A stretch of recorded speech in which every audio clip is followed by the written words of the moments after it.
our Partner Gauge webinar around starting 2021 strong. I know that this has been a pretty interesting time for everyone over the last few months, and it doesn't seem like it's going to be letting up anytime extremely soon. So we wanted to make sure that everyone had exactly what they needed in regards to sponsorships. Being in the nonprofit business right now is more tough, it seems like, than ever. And so we wanted to just offer up a few things that we've used, tools, tips, tricks, if you will, to make things a little bit easier. So let's get started.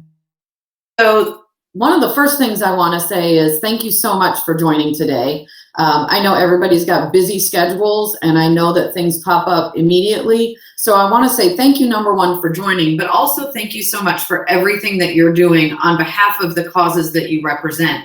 It is not an easy task, and it takes a lot of heart and soul to put what you're doing into the work that you're doing. I wanted to say, just as a quick appreciation and way for us to say thank you, we've included a couple of really fun, easy to use templates. This is an example of one of them. This is the guide to sponsorship SWOT conversations. So sometimes it's difficult to sit down with someone and know exactly what to talk about or what to ask for. And so we wanted to just right off the bat, before we even got into all of the content and the big 3 tips and secrets, wanted to just let you all know that we're here as a resource. We've got endless number of templates and examples, and this is just one of them. So you'll be receiving this after today's session.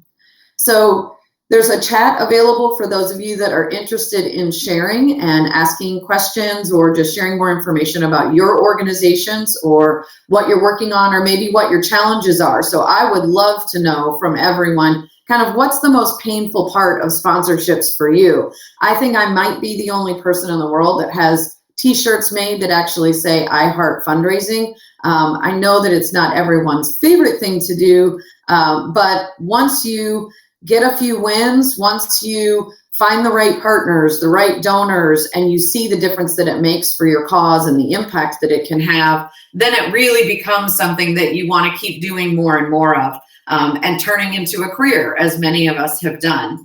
So a lot of you are here for a few different reasons, and these are things that you all have texted or emailed or shared on Facebook before the session began today. Things like you've got this crazy revenue budget and forecast for 2021, and you're not sure kind of where to get started. You need to find new revenue. This is especially important this year, I think, more than ever, because a lot of our old trusted partners are either having to redirect funds, or they're completely changing their strategy, or they themselves are having some struggles in their businesses. The other issue is sometimes you don't quite have the team that you need from a sales perspective, of folks that really need that sophistication, all of the tools and resources, and really just the ability to speak to corporate partners at various levels within their organization. Sometimes it's just about the dead ends and banging your head up against a wall, and you're just over that. So if there's anything that you can do in a few minutes you can spend today to learn how to make that not happen anymore. Nobody likes rejection, especially when you're out seeking corporate sponsors. So hopefully we'll help make that a little bit easier for you and reduce the number of rejections that you're getting. You also want to, you might be here just because you need to create a sustainable revenue for your organization, and you're looking to do that through corporate partners. And I think most importantly, you just want this to be easy. It seems like there are hard ways to raise a lot of money, and there are easier ways. And these are a lot of tools, techniques that have been proven time and time again that we're going to share today. So let's do this. Let's get into it. I'm super excited, and I'm glad you're here. So annual corporate giving is over $20 billion, and that continues to trend up. Some years, larger than others, but it does continue to trend up. So there are dollars out there for everyone. Sometimes it's hard when you do get a few rejections in a row. You start to think, oh, people just don't do sponsorships anymore. And you tell yourself that as a way to almost self-sabotage kind of what you're doing and where you spend your time, and I should work on that event instead, or I should work on something else instead. But in reality, there are dollars available for from corporate partners, and it definitely is a worthwhile use of your time. So my hope is today, in the next hour, that if we do nothing else, that we're really going to talk a lot today about just having the confidence, knowing that when you walk into the next meeting, when you have that next phone call, that you feel completely confident in what you're doing, what you're going to say, how you're positioning your organization, and you feel confident about the sale. You're even talking to the right organization, the right potential partner. So you know it's a win-win before you even get there. So this probably goes without saying, and this would be one of those obvious statements, but I think sometimes it's good just to remind everyone, nonprofits that craft the strongest proposals to the right companies win a reliable stream of money. And then you're also able to do more work that you love. So if you're asking yourself kind of, how did I get here and how can I help in particular? Starting in 2000, I was working with the Lance Armstrong Foundation, and I was able to help introduce the Nike Livestrong wristband to the world. And so thankfully with that corporate partner, which was a 4-year journey for us in getting to that point with them in the wristband, we were able to raise over $250 million for cancer survivorship. And the interesting thing is, if you say, well, yeah, okay, it's a Nike, those kinds of things. The very first year that we got there, the only thing I could get them to commit to was 100 free watches for some of our cyclists who were doing one of our events. And so it really was time and energy to get to know our contacts at Nike, and more importantly, for them to get to know us. And we'll talk a little bit about the types of things that we said, the kind of things that we did in order to get them to the place where a giant campaign like the Livestrong wristband really made sense for them and for us as a partnership.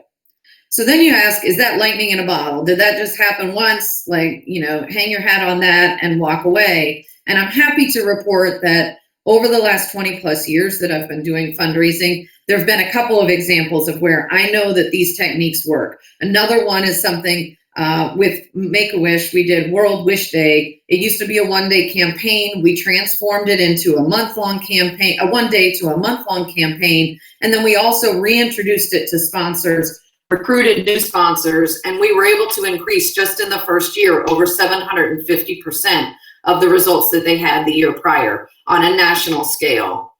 And then another example is just being able to work with Cliff Bar, with Power Bar, and groups like that as well.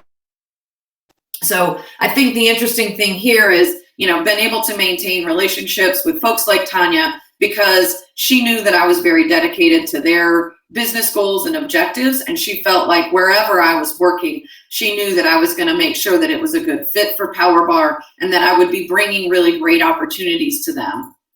So if you're curious about kind of why and how, I think the thing that I love about sponsorship in particular is the connecting the dots. It's figuring out, what do I have to work with at the organization, the cause, the community, what assets do we have, and then finding those right partners and helping them understand the connection. If those of you remember Working Girl, when she's trying to explain how she made the connection in the elevator and she's got her manila folder with all of the articles and the radio show she heard, that's a little bit about what it's like for me to look at sponsorships and to bring in new revenue that way.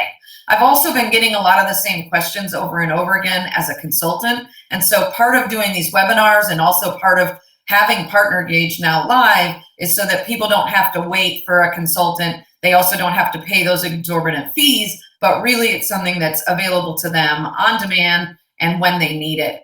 This isn't rocket science, but it is a proven formula. So, I've used it over and over again for clients, for places that I've worked as well. And I'm really excited about the tool that we've developed. So once we get through a lot of the content here, I'll tell you a little bit more about Partner Gauge and answer any questions if you have some. My goal today is really for you to feel like you can leave today and feel like, wow, I got something. There's some nugget of truth or understanding or information that's going to help you transform your sponsorship program.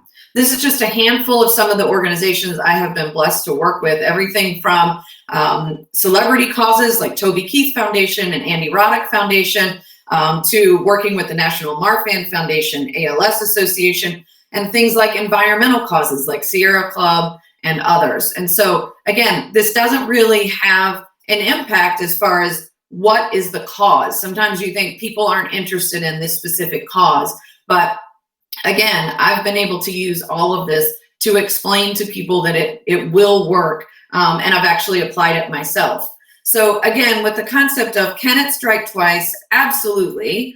And here's how we're going to do it. So the first secret that we want to talk about, and the way to really set yourself up for 2021, is to talk about your value proposition. So a couple of things. Number one, that means what's the promise that you're actually going to deliver, the value that you're going to deliver, and what are you promising to the corporate partners? And then really, how are you solving their problems? Sometimes, and we'll get into this in a little bit later, sometimes it really does take some time to understand their problems. And that's the first thing that needs to happen in your conversations and in your interaction and through your research. But you want to make sure that what you're bringing to them isn't just a template, isn't just a cookie cutter proposal, but you're really thinking about what would this car manufacturer or car dealer need that maybe a grocer would not need, or a bank, or a law firm. And so you want to take a step back and make sure that when you're speaking to these partners, you're thinking very specifically about, if you were their VP of marketing, if you were their founder and owner, how does your organization bring them value and solve a problem that they have? And then I think the other thing to think about when you're working on your value proposition is why you. So if you think about, now you know what some of their problems are, now you have some ideas of how you can solve it, but why are you and your organization best positioned to solve that problem versus another nonprofit down the street? What is it that really makes your organization stand out? What are you going to be able to bring to the table, and why should they, really partner with you? So a couple of things too. I think sometimes people get confused between their mission statement and your value proposition. Those are not the same things, and especially because you have to consider the audience that you're working with. So let's talk about this. I love examples. I'm absolutely someone that says, show me how it's done, show me the finish line, and I will get us there. Give me an example. So I want to make sure that we go through a few examples with everyone today, and so you can get an idea of how this might apply for your organization. So as one example of an old way is, we're the leading ALS organization in the US. We have chapters throughout the country. Our vision is a world without ALS. All great information. It's very important. It's obviously part of your strategic plan. It's part of why people come to your organization. But when we're recruiting corporate partners and we're trying to build out a true sponsorship program, we really want to take a step back and say, for example, on the new side, and a new way to present it is, your product appeals to our community of 10 million people who care deeply about ALS. We can use our established channels of communication to share your message, mobilize volunteers, and provide you with fill in the blank, XYZ. So as you can see, is it important for them to understand your vision, your mission? Absolutely. But is that the thing that you want to lead with? Is that the message that you're trying to make sure comes across in your emails?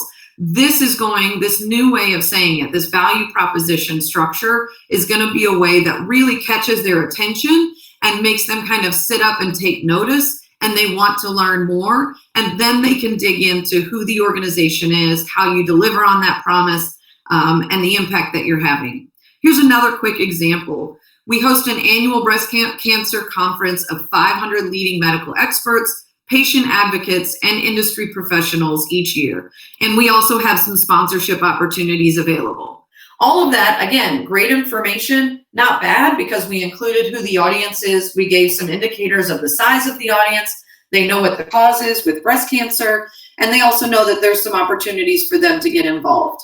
But another way that we could say that really simply is saying, join us as a sponsor, and this is what we can do for you. So we can get your message in front of 500 of the most active breast cancer advocates in the country with a reach of over 2 million people through social media. So it's not just who's coming, but it's who are we reaching pre-conference, at the conference, and post-conference. Make sure that you give your salespeople access to their top customer prospects. So we'll make sure that we're connecting your sales team with the folks that they want to talk to most. You can share your CSR commitment through our PR resources that we have available. And we also have hospitality opportunities for you and your company and your clients. So as you can see, again, we're just making it extremely relevant to the corporation, and we're not leaving them to do all that guesswork. Like I said earlier, I love to connect the dots. And a lot of times, if you think about it, these corporate executives, they do not have the time to sit and say, how would I leverage that organization to better my company? They have radio salespeople, TV salespeople, online, social media experts, all coming to them, telling them very specifically how they can help grow their business. And so we as nonprofits have to take a very similar approach and make sure that we're giving them the information so that they have it immediately and they're not left guessing, why did we call in the first place and what is it we think that we can offer? So as another example, when we were talking about the Lance Armstrong Foundation to Nike, we could have easily said we only have 50,000 people in our database. We've funded $20 million in grants to date, which up to that point was fantastic. And our event calendar is amazing. We had a whole series of events, a range of people, places, geographies. And so there was a lot there to offer. But what we really caught their attention with and what transitioned them from an event sponsor or an in-kind partner to a Nike wristband, Live Strong wristband campaign was this concept of we represent and we can be the voice of 28 million cancer survivors. So again, going back to what I was telling you about the ALS example, same thing applies here in the cancer community. It's really about who do you represent, and then how do you share that information with them, with your new partner. So a couple of things, get started with these few questions. So when you're thinking about your value proposition, this is when I sit down with a notebook, I think about my questions, and I love questions. I read a quote once that said, you can tell how smart a person is by the questions they ask, not by the answers they give. So I'm a huge believer in as long as we're asking the right questions, then we will get the goals that we are trying to achieve. So the first one is, how are you solving your partner's problem or your potential partner's problem? And then looking at their situation, how are you going to improve their current situation? If it's just business as is, and it's not a big shift for them, or they're not really going to see or feel it, then that's something that you want to think through and make sure that you have a reason for why you're doing what you're doing. And then again, think through why you? Why are you the absolute best option versus all of the other places that they can spend their dollars, not just in the nonprofit space and in cause marketing or sponsorship, but really thinking more broadly of why you compared to radio, compared to social, compared to television. So thinking even direct mail. So thinking about kind of why do you fit better? Why are you a better concept for them and a better marketing opportunity and something that they should try out and engage with? So the other thing that I want to talk a little bit about is selling your organization versus selling a specific program. So when you're looking at trying to get a partner on with a specific, with your general organization, you just want to introduce them to who you are, what you do, and where there might be some opportunities. The other option is that you're going to be talking about a specific program that they might be interested in. So something that, they might not need everything that you offer, but there's one tech solution maybe that you use for your curriculum that you want to make sure that they're aware of. And so you want to hone in on that immediately.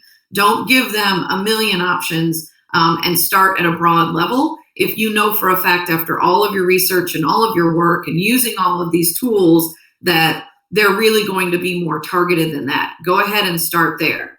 And then when you start asking all of these questions, when you're thinking about a prospect, if you can't answer them, if you're going through it and you're not sure, then that's a really great opportunity for you to take a step back and say, maybe that's not the right partner for you. So maybe it doesn't make sense for you to pitch them or to be going after them. This is part of that reducing the number of rejections. It's not just about having the best proposals, knowing exactly what to say and when. It's also knowing about who to talk to. So by doing your homework, you can make sure that you are going in prepared that you're going to be able to win the sponsorship deal.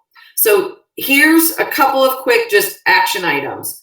Review your email content. This is a really easy way to take a quick scan of what have you been saying to potential partners or even some existing partners. So look up all of your old emails to prospects, whether it's a cold call kind of email that's going out, or it's something that there's a warm lead and you've sent them something. What are you saying in those messages? What does your email look like? Are you starting with the mission and the vision of the organization, or are you truly starting with your corporate value proposition? So just take a scan and maybe even edit a few of those. And then you can even save a few different drafts and try a few and see if you get better responses with one or the other. This is something that in PartnerGauge, we do provide a lot of templates. And so you're still going to need to play with those, tweak them to make sure they work best for you, but it does give you a good place to start. And then from there, like I said, revise your talking points, understand what your message map looks like. If I'm talking to this kind of company, this is the value proposition. If I'm talking to this kind of company, and then these are my proof points to back up what I'm saying.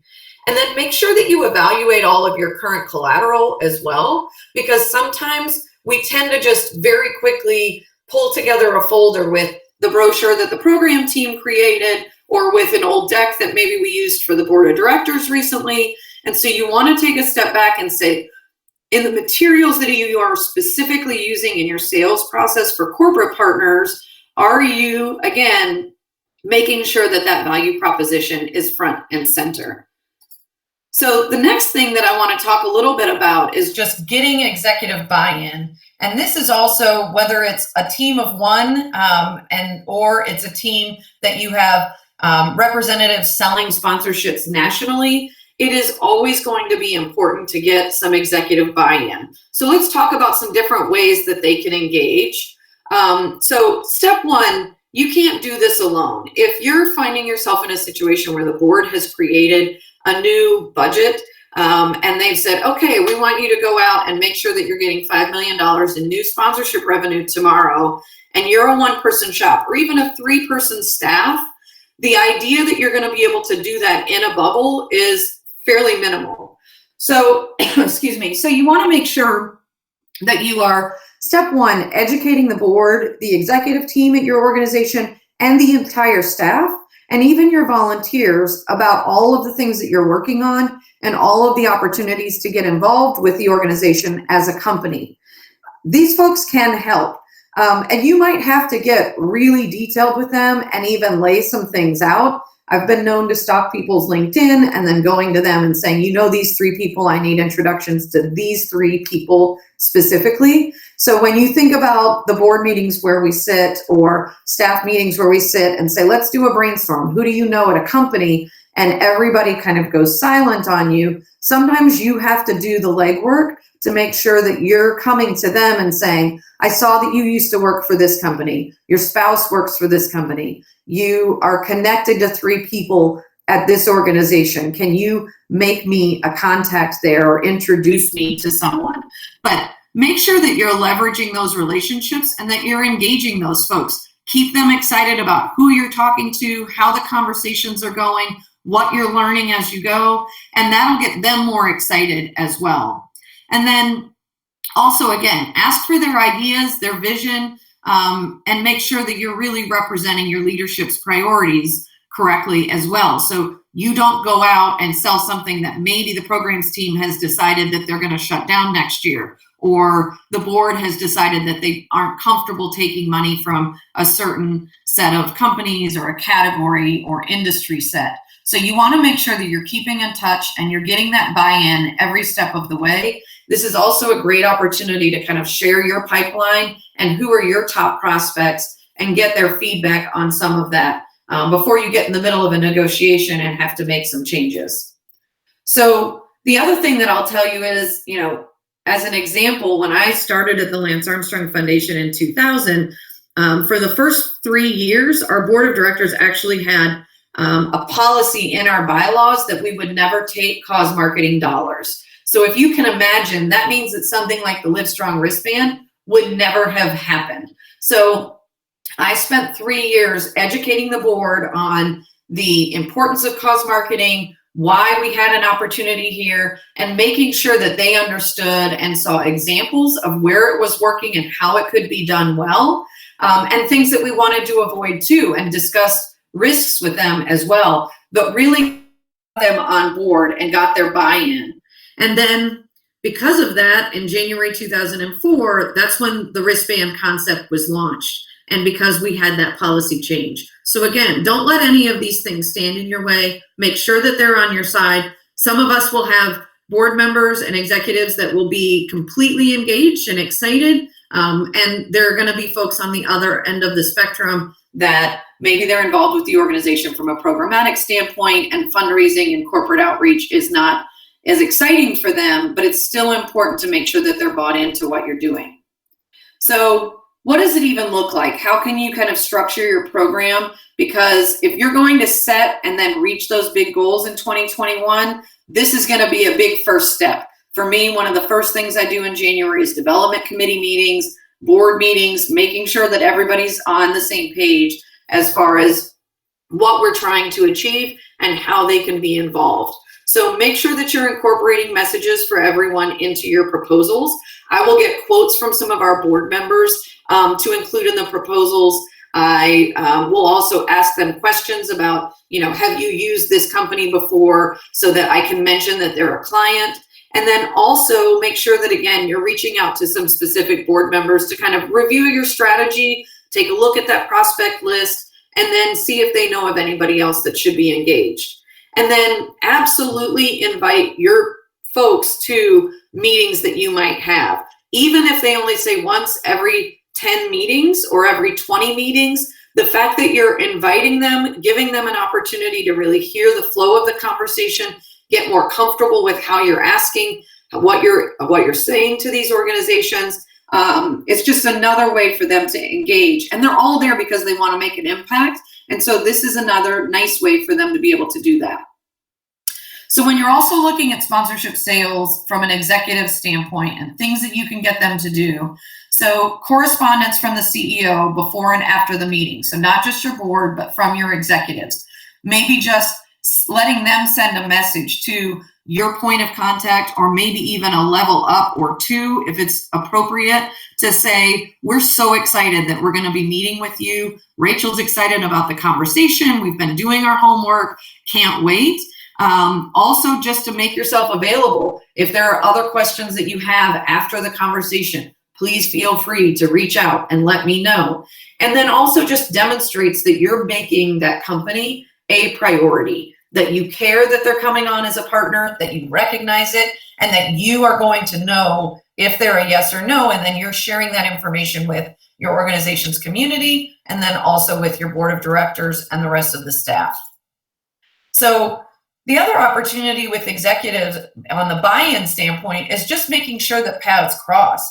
If there are places where you know your target prospects are going to be, then making sure that you're asking and reaching out to board members to say, hey, do you belong to that marketing association? Would you mind making sure that you're at that meeting or you log on to that webinar? Because it's important for us that you represent the organization and people see you out and about, and there's an opportunity that you could connect with someone for me. So take a look at things like trade shows, conferences, even in-store opportunities. I used to love to have everyone on our executive team. I would make sure if I knew I had a meeting coming up with a restaurant chain to let them all know, I need everyone to go eat here in the next 2 weeks, and make sure that when you finish, on your receipt or on your feedback form or even your Google review, if you'll write, so excited about the opportunity to potentially work together with XYZ organization, the managers see those, the owners see those, the marketing folks see those. And so they'll start to see even before the partnership starts. And it's also a great way to recognize partners once they've signed on. But even before a partner gets on, this is a great way for them to see that you're serious about it and that people at all levels of the organization really care about them saying yes. So another example of this was one of the executives at Mac Hyatt Group. They have over 48 restaurants, 18 car dealerships, outdoor media, and a variety of the other real estate investments.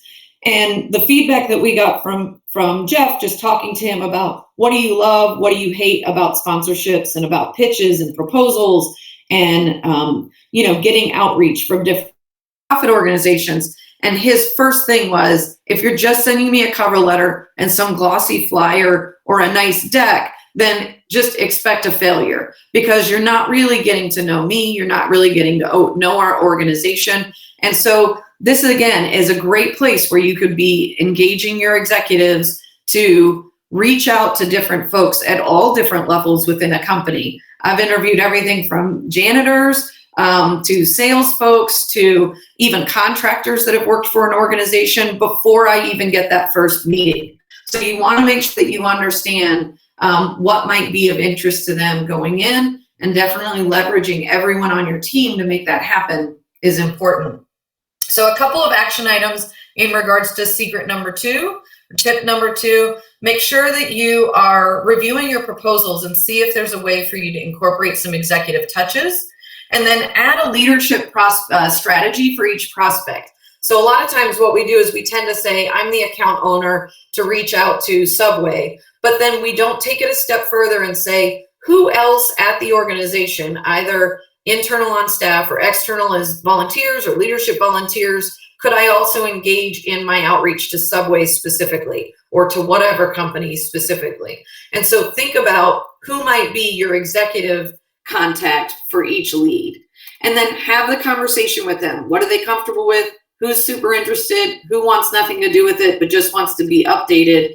And then also talk with your current partners as well. So ask them if there's something different that you can do, if there are executives or members of your board or anyone that they're interested in getting to know, and if there are introductions or some type of engagement that you can offer. So this is definitely one of those strategies that helps you, not just in the short term, but also in the long term. So being proactive is another huge one. This is definitely, while I'd like to say there have been a few times in my career where we've had inbound sponsorship requests and, corporations are calling you left and right, and it's really just more a matter of process and filtering. For the majority of us, it is going to be a lot of proactive, thoughtful work. So a couple of things to ask yourself: how many of your proposals are truly ending with a sponsorship cost and benefits bullets?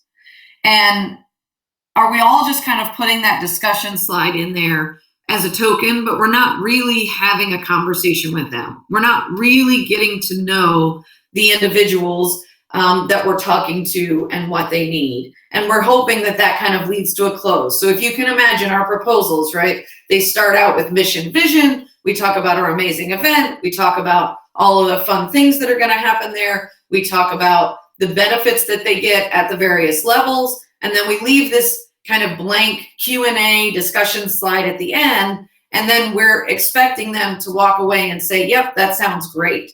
So we want to really think through being proactive about all of this, which means kind of flipping some of that on its side. It means starting with the discussion first, so that you're almost building the proposal together, which I've literally had the opportunity to do that with partners. And that's when you've been really good about your conversation and the structure and the time that you've invested, because at that point you can share your screen, have an actual sponsorship agreement on your screen and walk them through. Should I leave this bullet in, take it out? What do we put here? What do we put there? And then for sure you're getting a yes, because they actually helped co-author the proposal. So there are a lot of great points to making sure that you're not just putting it out there and then sitting back and saying, what do you think?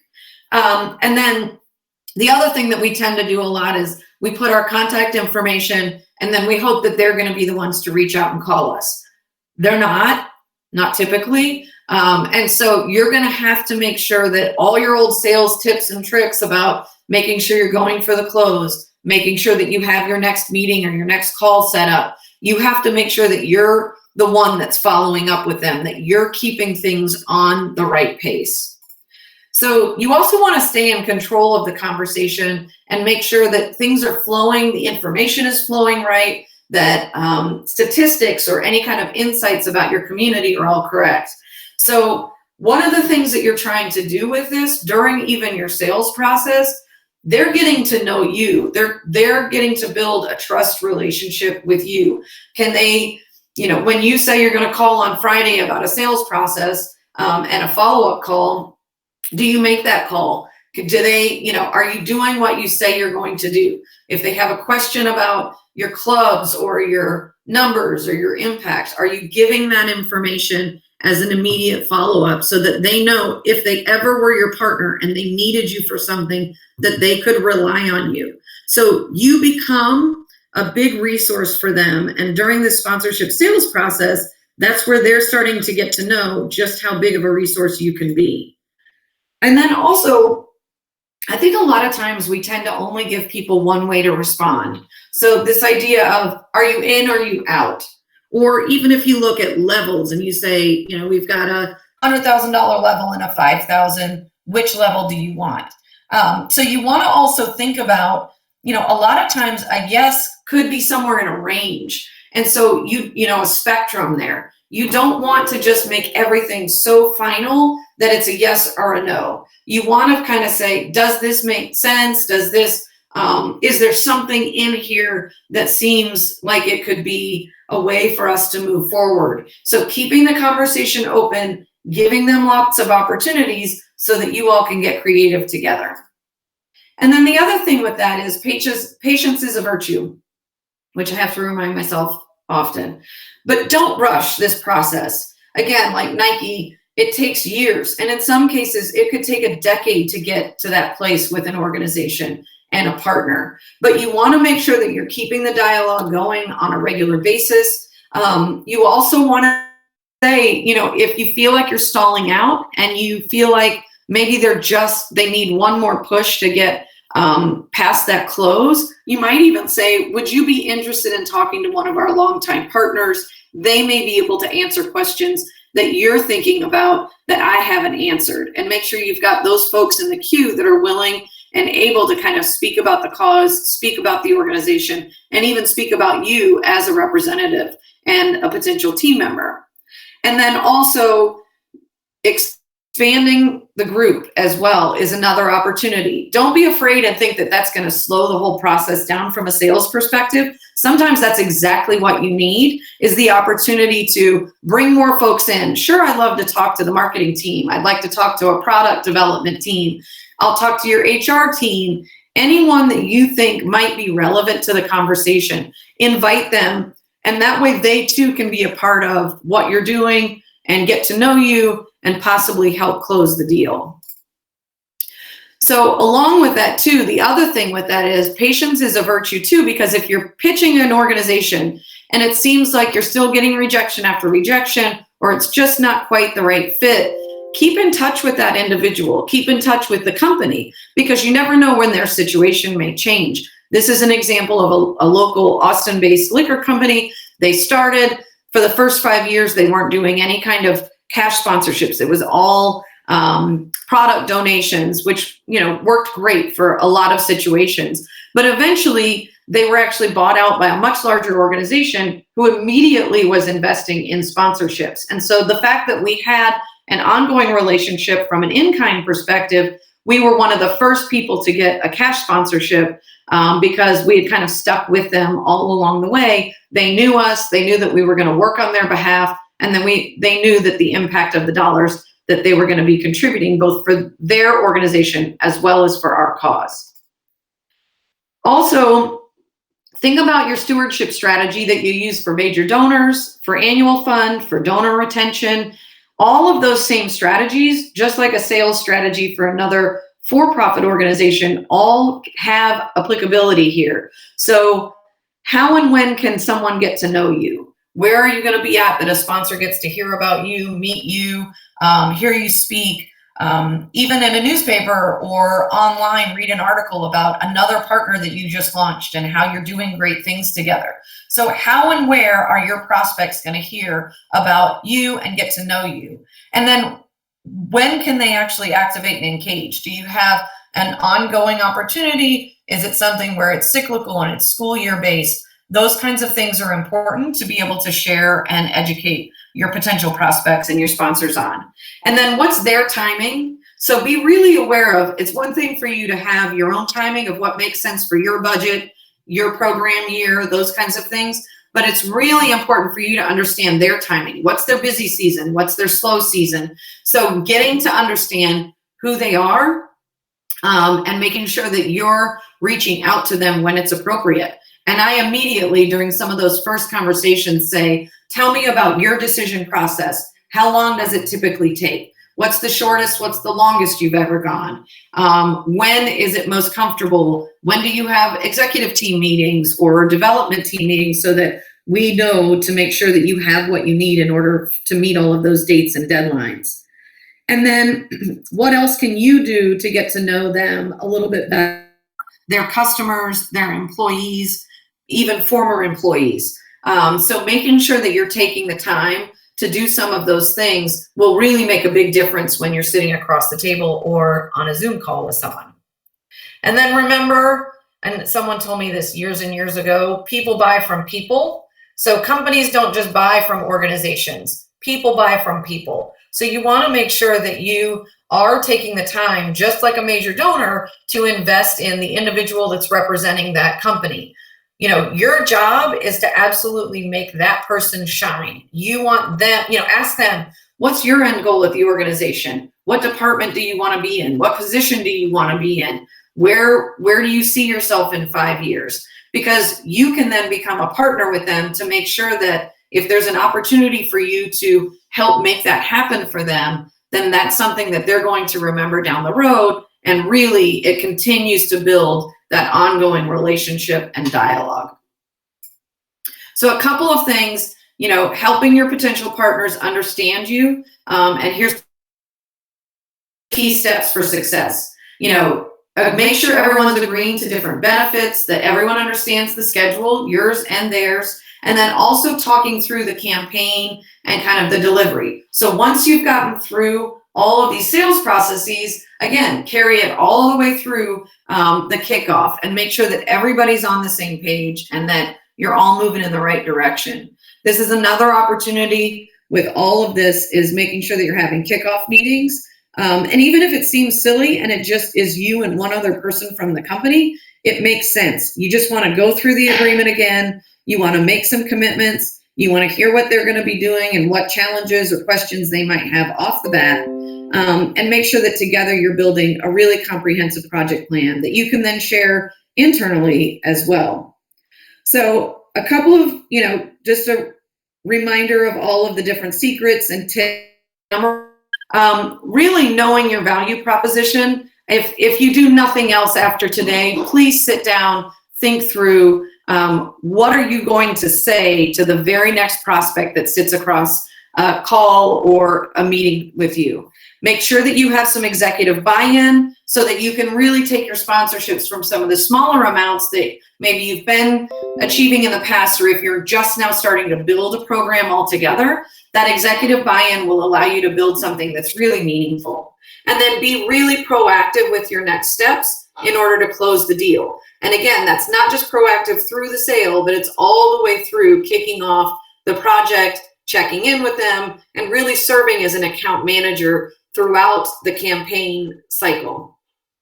So a couple of things that I just want to let you guys know a little bit about. So I would love for you to make sure that you use everything that you learned today to do sponsorships a little bit differently and hopefully better.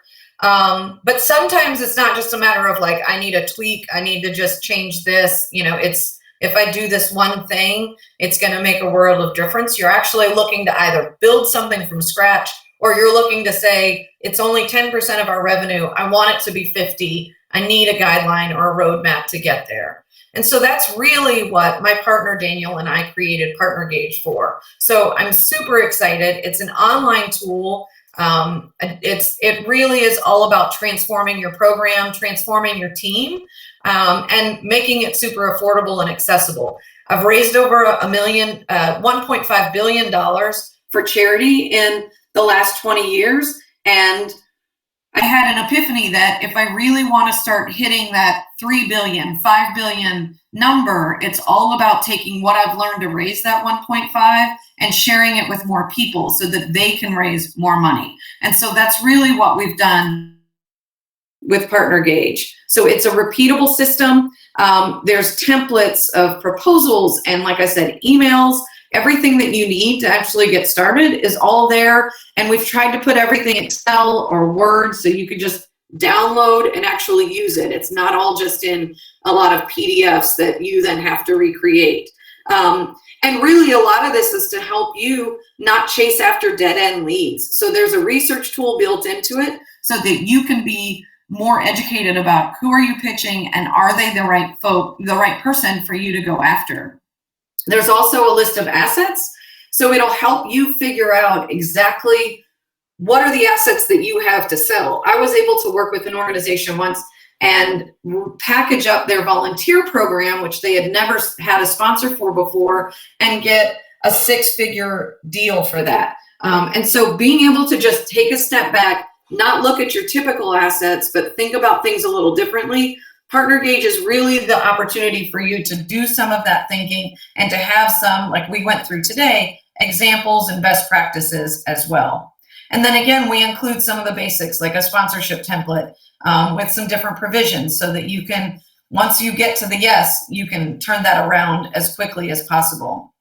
So all of this can, like I said, you get access to the videos, all of the slide decks, and also you can download all of those templates and have, unending access to all of those. And then I'm also here to help.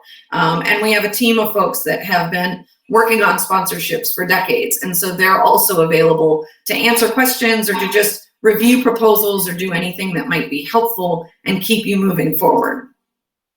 This is just a quick overview of some of the different modules of what you'll see. The first one is around sponsorship essentials. So it goes through things like how to even set up your financials with your finance director or your treasurer on the board, everything about your sales process and how do you even manage this system, even, diving into CRMs. And then also looking at things like setting up your sales funnel in module 2 and creating some reliable forecasts. And then looking at your module 4 on precision prospecting and thinking about never chasing, like I said, a dead-end lead, tools to help you find those prospects a little bit faster. And then also, this is one of the things I love to do is interviewing sponsors. So if you think back to that PDF that I did show earlier, that was a conversation guide for you to use with all of your existing partners or even some of your prospects to say, I want to just get some feedback from you on what's working, what's not working, and how can we do things a little bit differently and maybe win more sponsors. So we've created that conversation guide. So all you have to do is make a few phone calls, send a few emails, and get some really meaningful feedback personally that'll help. And then module 5 is all around golden rules of high converting sponsorship presentations. Sometimes it's intimidating to figure out exactly what you're going to say and when you're going to say it. And so you want to make sure that you're prepared for that. And it really is intimidating when you're trying to build a new program in particular. What should I put in? What should I not put in? And then being able to kind of lay that out for folks. And so you want to examples. We create everything that you need here as a template to help guide that and make sure that you, again, with the idea of today's all about confidence, that you get to go back into that next meeting and you know for sure that you're using a best-in-class proposal template and conversation guide. And so the other things that I just want to talk about briefly are our Partner Gauge webinar, that on this webinar are the research tool that we also provide.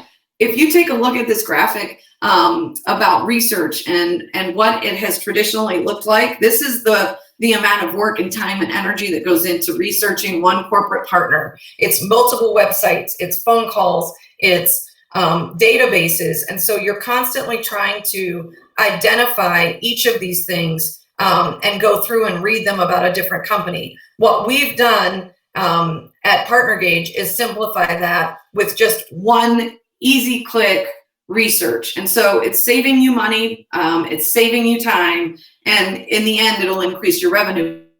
Be much more educated about the people that you're talking to before you go into those meetings. So this is just a quick screenshot of the homepage so you can see how simple it is. You can get started and then log on anytime, and it's unlimited searches. And so it's been a great tool for me. It's simplified my process, and I'm excited to, it was one of those, it wasn't out there after 20 years, and so we built it. And now I'm excited to share it with all of you. So you can accomplish more every day by using the tool, and you get a lot of different data categories that help make sure that you're extremely prepared for what's coming up. And just to give you guys an overview too, as well, of how much this costs. So obviously private consulting, and this is just an example of some of the projects that I've worked on in the past. You've got the modules, you've got checklists, that can run in the thousands. But PartnerGauge is $99 a month for your organization. So you can log in, you get all of that training, all of those resources, and it's $99 a month. And I know for a fact that you will end up raising at least more than $1,000 by using all of the tips and tricks and all of the resources that are available in PartnerGauge.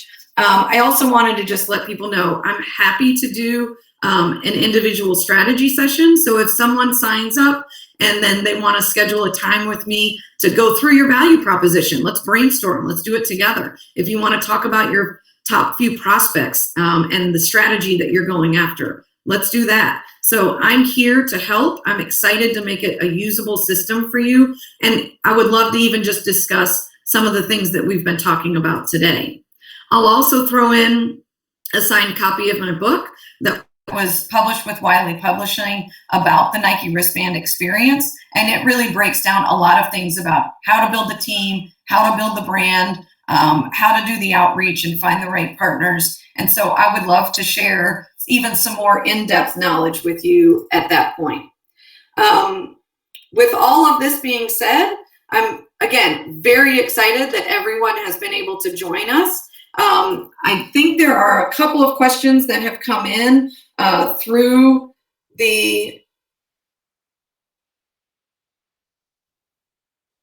a couple of questions that have come in. One of them is just about this webinar in general. It has been recorded. We will be offering it online, so be sure to log in and you can check that out. Again, my contact information is also here, so you can reach out to me if there's anything that we maybe had missed. And we're also offering a guarantee. If it doesn't work, if after a year or after a few months you're not raising more than PartnerGauge costs, I'm happy to give the money back, because the whole reason that Daniel and I got into this was so that we could help you raise more money. We know that these resources work. One of the other questions that I did get was just around prospect list prioritization. So one quick tip on that of how do I know who to go after first? One thing that I would definitely caution everyone is don't just alphabetize your prospects. Make sure that you are scoring them. Even if it's a simple whiteboard scoring system, make sure that you're looking at, which of these partners do we have a warm lead at? Have they sponsored something similar to what we're doing? Have they done any kind of philanthropy in the past? Are they in the same geographic areas that we're going to reach? Do our customers or our clients or our community have an affinity for that organization? So once you score them, then you can reprioritize, because you never know, your number one prospect might be McDonald's or Samsung, but they're going to be midway or further down the list, and you're spending all of your time, A to C's, and we don't have that much time. I know we're all extremely busy. And so just making sure that when you do sit down and you say, I have an hour to work on this, I have 5 hours to work on this, that you're being really deliberate with who you're talking to and how. Another question that I got was something around how do you make that first connection if it's somebody that you don't have a warm lead with? I will say a couple of things have always worked for me. Number one is reaching out before 8 o'clock in the morning or after 5 o'clock at night. A lot of times the executives might be at their computer early or late, and they don't have their normal executive assistants or team answering the phones or responding to emails for them. And so you may catch somebody a little bit early.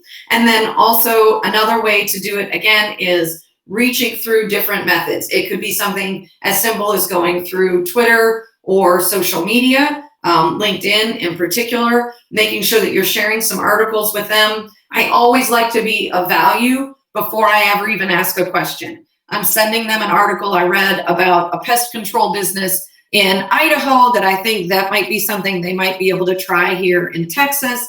And so I'm giving them something before I ever ask them for a 30-minute conversation or an hour-long conversation. And then the last question that I have for right now, and then I will be more than happy, I'll take the rest of these questions and I'll answer them through Facebook, our Partner Gauge Facebook page, and also our LinkedIn page. So I'll try to put some answers.